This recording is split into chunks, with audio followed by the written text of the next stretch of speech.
Seigneur, merci pour ta parole, elle était au commencement. Nous prions que tu nous accompagnes dans cette parole. Permets que cette bénédiction arrive pour que la vie de quelqu'un soit rehaussée, pour que la vie de quelqu'un soit élevée, pour que la vie de quelqu'un soit favorisée ce matin. Au nom de Jésus-Christ, j'ai prié. Amen. Amen. Alors, Docteur Sylvitano, que Dieu te bénisse. Nous sommes là pour te célébrer. Et ce message est prophétiquement choisi pour toi. Amen. Amen. Alors, pendant que ce message passera, il faut que tu saches que Dieu serait en train de te parler. Alléluia. Amen. Et quelqu'un aussi peut comprendre que Dieu serait en train de lui parler. Amen. Le Seigneur vous parlera à travers ce message. Ce sera une bénédiction. Et je suis convaincu que quelqu'un va être béni ce matin. Amen. Alors, j'étudie depuis la semaine sur ma plateforme Zoom le livre de Luc, le chapitre 20. Amen. Je voulais lire quelques passages.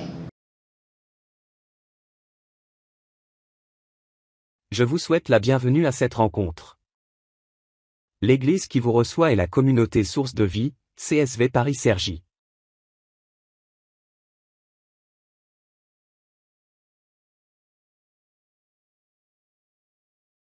Je suis Dr Olivier Bonny, le pasteur principal. Très heureux d'être ici avec vous aujourd'hui.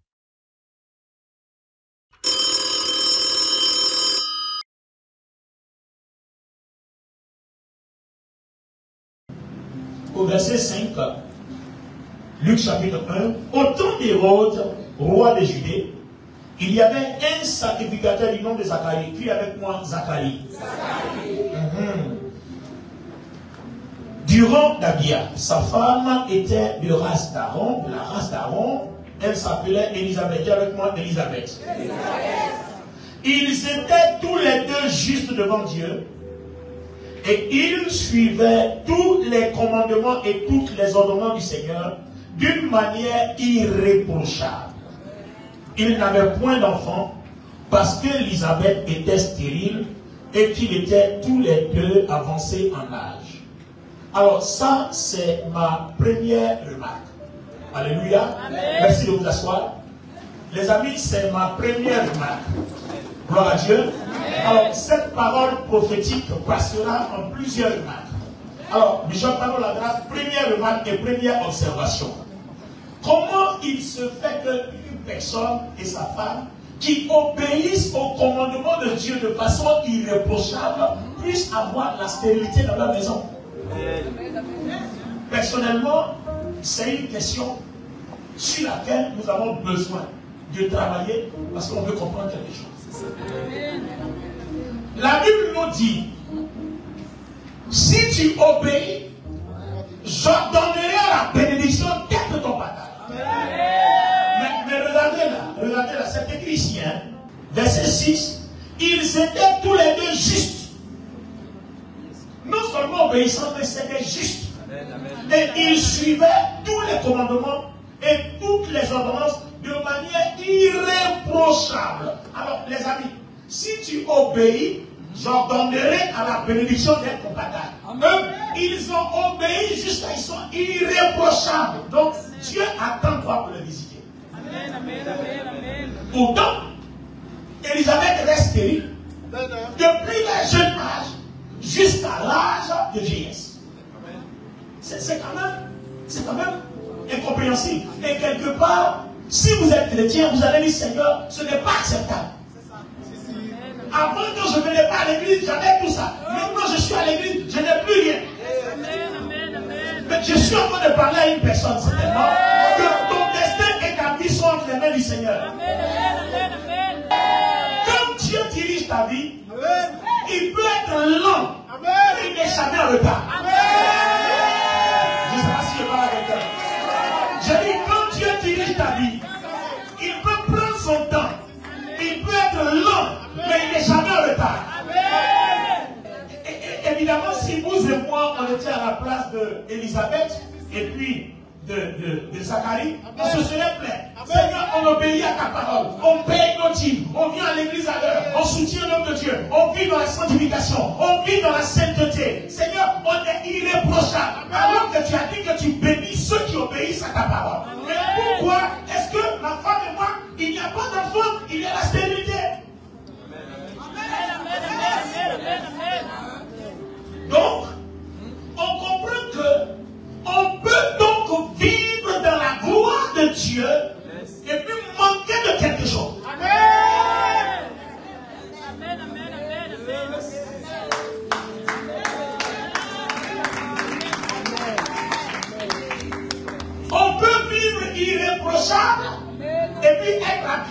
d'avoir une voiture. Amen. On peut être très obéissant et puis être malade. Amen. On aura l'impression que Dieu ne vous voit pas. On aura l'impression souvent que Dieu n'existe pas. On aura l'impression que souvent Dieu vous a abandonné. Mais Dieu seul sait ce qu'il fait. Je dis bien, il est lent, mais il n'est jamais en retard. Alors si tu es chrétien, si tu es chrétienne, si tu es dans la maison de Dieu et qu'il y a ce genre de choses, c'est tellement tu pries, tu jeûnes, tu obéis à la parole, tu veux un enfant, ça ne vient pas, tu veux du travail, ça ne vient pas, tu veux des diplômes, ça ne vient pas, tu veux la santé, ça ne vient pas. Dieu ne t'a pas oublié, il ne t'a pas abandonné, il est certes lent, mais il n'est pas en retard. Alors, dans ma deuxième observation, on comprendra quelque chose. Alléluia. Vous voyez, le verset 8 de Luc 1 commence par or. Quand ça commence par or comme ça, c'est qu'il y a quelque chose. Regardez bien. Or, il arriva que Zacharie, faisant les fonctions de sacrificateur devant Dieu, dans le rang de sa famille, il lui échut par sort, selon la coutume établie parmi les sacrificateurs, d'entrer dans le temple du Seigneur pour lui offrir les parfums. Et toute la multitude du peuple était dehors en prière à l'heure qu'on offrait les parfums. Alors l'ange du Seigneur lui apparut, se tenant debout du côté droit de l'autel des parfums. Et Zacharie le voyant en fut troublé, et la frayeur le saisit. Mais l'ange lui dit, Zacharie, ne crains point, car ta prière est exaucée, et Élisabeth, ta femme, t'enfantera un fils, et tu lui donneras le nom de Jean. Ah, donc Élisabeth pouvait penser. Ah, donc elle n'était pas stérile. Donc on attendait un moment précis pour que cette chose-là arrive. Je dis, Dieu est là, mais il n'est jamais en retard. Donc en fait, c'est Dieu qui a bloqué les entrailles d'Élisabeth. Dieu a bloqué les entrailles d'Élisabeth jusqu'au temps marqué. Dieu a retenu les entrailles d'Élisabeth. Dieu a appelé la stérilité dans les entrailles d'Élisabeth jusqu'au temps marqué. En réalité, elle n'est pas stérile. Elle peut enfanter. Mais Dieu a dit, attends jusqu'au moment opportun. Est-ce que le Saint-Esprit parle prophétiquement à une personne ce matin? Église Maïssa, est-ce que le Saint-Esprit parle prophétiquement à quelqu'un ce matin? Est-ce que je peux entendre les cris de joie de quelqu'un? Cette parole est une bénédiction pour toi. Donne-moi ton domaine fort, donne-moi ton domaine bien, donne-moi ton domaine puissant. Est-ce que je peux entendre les cris de joie de cette salle à la gloire de Dieu ce matin? L'ange dit, Zacharie, ta femme va enfanter. Mais Seigneur, Zacharie pouvait dire Seigneur. Donc elle pouvait enfanter. Tu as attendu, on était jeune. Tu n'as pas fait. On a prié pour avoir un enfant. Tu n'as pas donné. Là, on est devenu vieux. Ça dit, même si tu nous dis, donner un enfant, on n'en a plus besoin. C'est maintenant que tu dis, voici, ta femme va tomber enceinte. Ça là, franchement. Avant on dit bon Zacharie, pour montrer que nous on est puissants. On peut tout faire quand on veut et comme on veut, tu seras muet jusqu'à ce que tu vois la gloire de Dieu. Je veux dire à une personne de Dieu, il peut faire tout quand il veut, comme il veut et où il veut. Écoutez bien. Pourquoi donc Dieu a attendu avant qu'Élisabeth ait l'enfant pour lequel ils ont élevé des prières depuis des années? Pourquoi donc? Dieu est lent, mais il n'est jamais en retard. Si ta vie manque de quelque chose, tu n'es pas en retard sur les autres. Tu n'es pas en retard sur ton voisin. Tu n'es pas en retard sur ton collègue. Tu n'es pas en retard sur ta collègue. Je dis, Dieu est lent sur ta vie, mais il n'est pas en retard. Parce que quand il te bénira, ton étoile s'élèvera au-dessus des autres. Est-ce que j'ai parlé à quelqu'un? Quand Dieu te fera voir sa lumière, ton étoile s'élèvera au-dessus des autres. Est-ce que j'ai parlé à une personne? Attendez, écoutez la deuxième observation. Écoutez la deuxième observation. Verset 14 de Luc 1. Il sera pour toi un sujet de joie, un sujet de ravissement. Plusieurs se réjouiront à sa naissance. C'est vrai, depuis longtemps tu n'as pas été en joie, mais quand l'enfant va naître, tu vas oublier toutes tes amertumes. Et l'enfant sera pour toi un sujet de joie. Mais un sujet de joie. Regardez bien au verset 15. Car il sera grand devant le Seigneur. Il ne boira ni vin, ni servios. Il sera rempli du Saint-Esprit dès le ventre de sa mère. Il convertira plusieurs enfants d'Israël au Seigneur leur Dieu. Il marchera devant lui dans l'esprit d'Élie. Attendez. Il y a quelque chose qui est en train de se révéler ici. C'est grave. Il sera grand devant le Seigneur. Donc en fait, cet enfant-là, il n'est pas pour naître, mais il doit naître devant quelqu'un. Donc si le temps de ce quelqu'un-là pour naître n'arrive pas, lui on bloque jusqu'à ce que ce temps de quelqu'un arrive avant que lui n'arrive.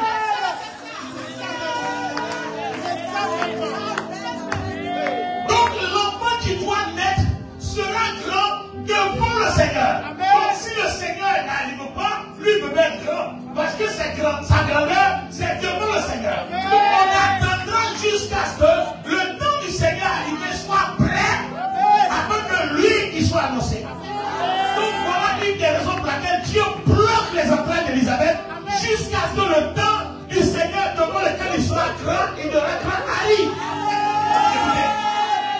Écoutez, je suis toujours dans Luc 1. Je m'arrête au verset 26. Or, au 6e mois, Dieu envoya l'ange Gabriel dans une ville de Galilée appelée Nazareth, à une vierge fiancée à un homme de la maison de David nommé Joseph. Et l'ange étant entré dans la maison où elle était, lui dit: je te salue, toi qui as reçu en grâce, le Seigneur est avec toi. Alléluia. Et l'ange lui dit au verset 31: tu concevras et tu enfanteras un fils, et tu lui donneras le nom de Jésus. Il sera grand, il sera appelé fils du Très-Haut, et le Seigneur lui donnera le trône de son père David. Alléluia. Il régnera éternellement sur la maison de Jacob, il n'aura point de fin. Amen. Et l'ange, elle lui dit: comment ça va arriver? L'ange lui dit: le Saint-Esprit viendra sur toi, et la vertu du Très-Haut te couvrira de son ombre. C'est pourquoi l'enfant qui naîtra sera appelé le Fils de Dieu. Et voilà, au verset 36, Élisabeth, ta cousine, a aussi conçu un fils en sa vieillesse. Et c'est ici le 6e mois de la grossesse de celle qui était appelée stérile, car rien n'est impossible à Dieu. Donc les amis, Élisabeth ne peut pas tomber enceinte parce que l'enfant qui doit naître 6 mois après le Seigneur. Amen. Donc si Élisabeth peut tomber enceinte, maintenant le Seigneur va dire non. Tu ne peux pas tomber enceinte, tu dois attendre que celui pour lequel lui doit être âgé de 6 mois soit d'abord dans le sein de sa mère. Amen. Donc les entrailles d'Élisabeth sont bloquées jusqu'à ce que le temps de la vie arrive. Et quand Élisabeth tombe enceinte, 6 mois après, l'ange se révèle à Marie pour dire: tu seras enceinte. Parce que les deux enfants ont une connexion. Il y a un qui doit préparer le chemin de l'autre. Dieu est lent, mais il n'est jamais en retard. Ta bénédiction est lente, mais la bénédiction n'est pas en retard. Il y a un programme que Dieu attend pour libérer ta bénédiction. Il y a une coïncidence que Dieu attend pour libérer ta bénédiction. Le Seigneur ne t'a pas oublié. Il y a un événement qui arrive. Et je prophétise maintenant. Il y a un événement qui arrive. La bénédiction est sur le point d'éclat. Je suis en train de parler à 2, 3, 4 personnes. Dieu est là, mais il n'est jamais en retard. La grâce de Dieu doit parler maintenant parce que comme Élisabeth, la maison de Jean-Baptiste attendait un événement.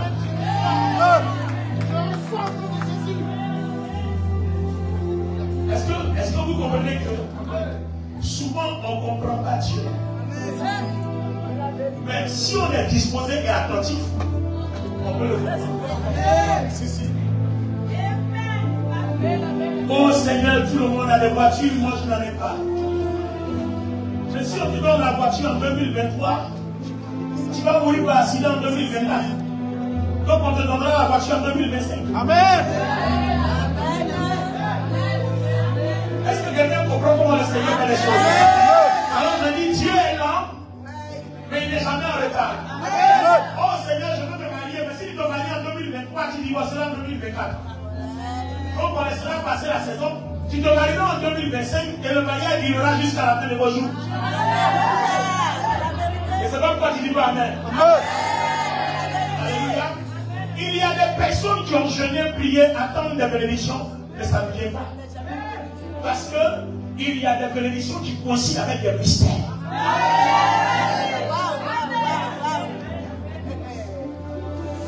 Il y a des bénédictions qui coïncident avec des mystères. Et je suis en train de prophétiser. La bénédiction fait partie de celles qui coïncident avec des mystères.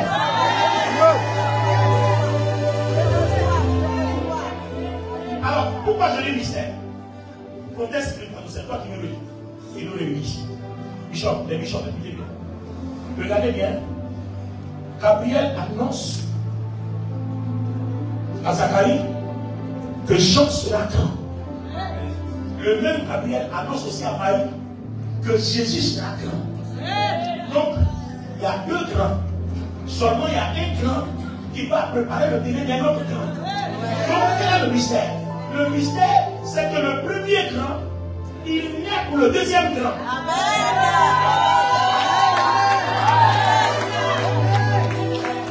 Le premier grand, c'est-à-dire Jean, il naît à cause du deuxième grand, c'est-à-dire Jésus. Si vous enlevez Jésus, Jean n'est pas, Élisabeth reste stérile. Si vous enlevez Jésus, Élisabeth va rester stérile. Donc, à cause de Jésus, si Élisabeth est vierge ou pas vierge, elle aura son enfant. Je prophétise sur quelqu'un que rien n'est impossible à Dieu. Peu importe le temps et les circonstances, je dis, peu importe le temps et les circonstances, ce que Dieu a promis à David arrivera parce que cela attend des circonstances mystérieuses.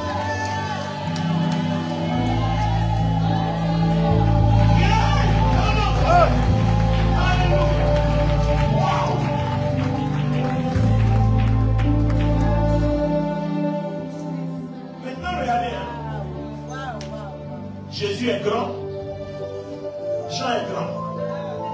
Donc, on permet que la naissance de Jean soit séparée de 6 mois de la naissance de Jésus. Parce que pourquoi? Quand vous lisez la suite, après l'annonce de Gabriel à Marie, Marie doit se lever pour aller vers Élisabeth. Et la Bible dit quoi? Dès que Marie voit, non, Élisabeth voit Marie, il y a une connexion. Marie dit, béni sois-tu la femme de mon Seigneur. Amen. La question, comment, non, Élisabeth dit, béni sois-tu la mère de mon Seigneur. Voilà. Alors, la question, comment Élisabeth sait qu'il y a quelque chose dans les entrailles?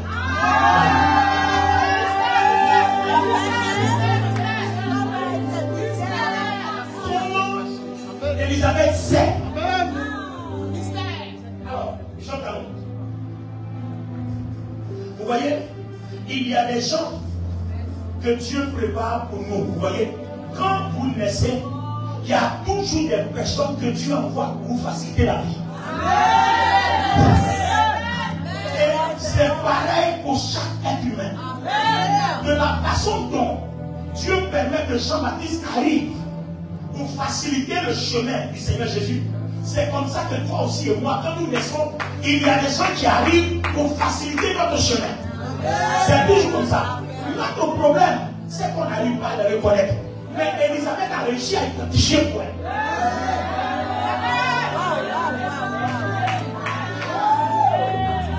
Vous voyez, c'est pour ça que souvent le Seigneur dit, tu aimeras ton prochain comme toi-même, parce qu'on ne sait pas par qui, on ne sait pas par qui, on ne sait pas par qui notre gloire viendra, ou alors notre chemin sera facilité. On ne sait pas par qui. Il dit alors, aime ton prochain. On ne sait pas. Comment on le reconnaît? Jamais. Il faut bien qu'on identifie ces personnes. Alors regardez bien, c'est là que je termine aujourd'hui. Le message n'est pas fini, mais je vais mettre pause là. Regardez les amis. Élisabeth rencontre Marie. Donc je préfère lire. Je préfère lire pour que vous compreniez bien ce qui s'est passé. Wow. Alors, on est au verset 39. Alors Marie se leva et s'en alla en diligence au pays des montagnes dans une ville de la tribu de Juda. Et étant entrée dans la maison de Zacharie, elle salua Élisabeth. Et aussitôt qu'Élisabeth eut entendu la salutation de Marie, le petit enfant tressaillit dans son sein et Élisabeth fut remplie du Saint-Esprit. Regardez le signe. C'est comme ça qu'Élisabeth a répondu que sa cousine portait dans ses entrailles un enfant à l'état embryonnaire. Regardez un bébé embryon qui remplit un bébé de 6 mois du Saint-Esprit. Parce que elle est dans son 6e mois et l'autre vient de tomber enceinte. Donc l'autre a 1 mois, l'autre a 6 mois. Et c'est le bébé de à peine 1 mois là, c'est à cause de lui que celui qui est dans le sein d'Élisabeth et Élisabeth elle-même sont remplis du Saint-Esprit et l'enfant bouge dans les entrailles.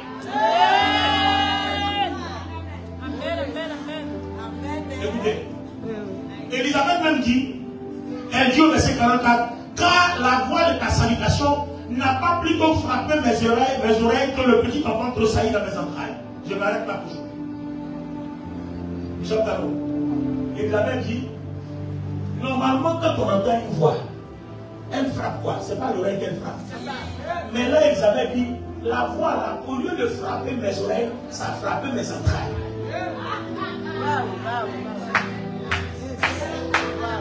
Au lieu que la voix la frappe mes oreilles, la voix la frappe mes entrailles. Au lieu que ce soit mes oreilles qui réagissent, c'est mes entrailles qui réagissent. Ça veut dire qu'il y a quelque chose en toi. C'est-à-dire que ce n'est pas une affaire de Marie et Élisabeth, mais c'est une affaire de bébé dans Marie et bébé dans Élisabeth. Donc c'est sûr que tu portes quelque chose. Et n'importe qui ne peut pas remplir du Saint-Esprit si ce n'est pas Dieu. Donc assurément, c'est toi qui portes la ton sein, le Messie envoyé pour sauver l'humanité. Je veux dire quoi pour terminer?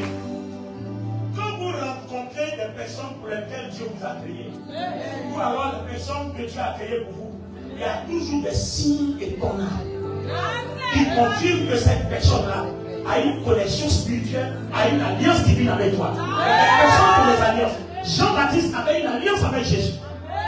Et si vous fouillez sur la terre, dans tous les continents, dans toutes les nations, il y a des personnes qui ont des alliances entre elles. Et vous voyez, il y a des gens que vous rencontrez comme ça, vous ne savez pas, mais vous aimez leur esprit. Tout de suite. Et d'autres personnes aussi vous rencontrent. Elles ont envie de vous faire du bien. Elles ne vous connaissent ni d'Adam, ni d'Ève, mais elles vous rendent service. Sans rien demander en retour. Sans vous demander de contrepartie. Il y a des alliances comme ça. Et je prophétise ce matin que lorsque tu rencontreras des personnes d'alliance que Dieu a destinées à toi, que les signes vous connectent, que les signes et les mystères vous connectent, que les signes soient révélés afin que vous identifiez que ce sont ces personnes-là que Dieu a envoyées pour bénir votre vie, pour faciliter votre vie, pour préparer votre chemin. Que ce soit dans la vie sociale, que ce soit dans la vie professionnelle, que ce soit dans le ministère, je décrète sur votre vie ce genre de connexion mystérieuse et que la paix de Dieu soit facilement apportée et manifestée, révélée à vous à travers ces personnes. Au nom de Christ Jésus, donne-moi mon amen bien.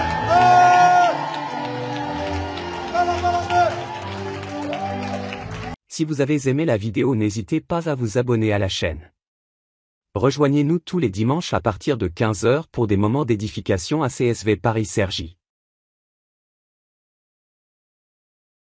Itinéraire.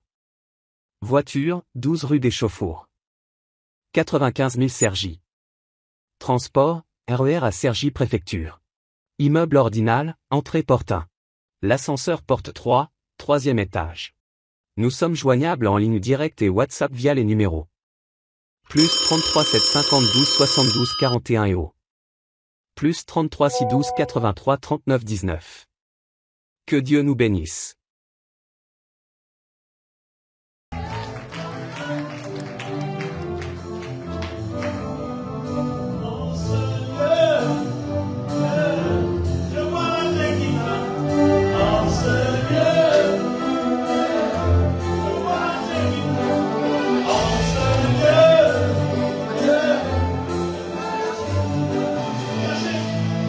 Seigneur, merci pour ta parole. C'est ce que tu m'as envoyé faire. Merci de l'avoir fait. Que toute la gloire te revienne. Au nom de Christ Jésus.